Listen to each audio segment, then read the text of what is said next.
Our readings for this upcoming Sunday, the first reading comes from Deuteronomy, the second reading comes from James, and then the gospel comes from the book of Mark for this upcoming Sunday.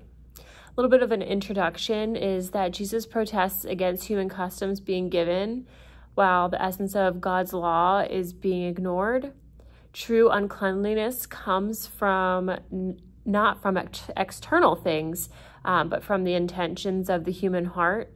So last week, Jesus told us that the words that I've spoken to you are spirit and life, from John chapter 6, verse 63. Now here James says, God has given us birth by the word of truth.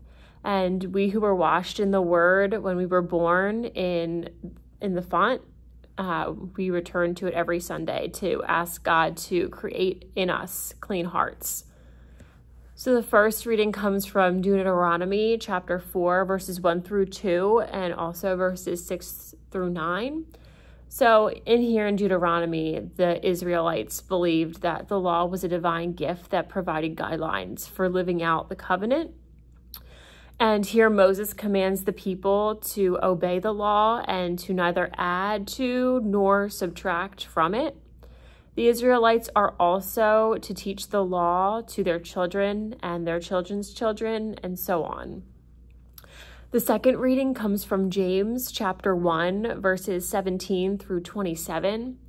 And here the letter of James was intended to provide first century Christians with instruction in godly behavior.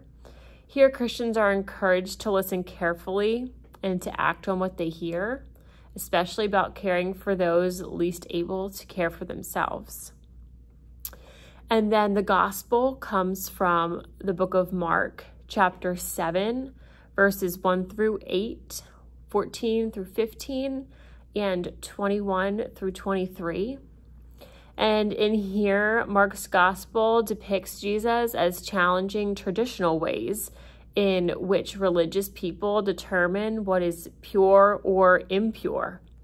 For Jesus, the observance of religious practices cannot become a substitute for godly words or deeds that spring from a faithful heart.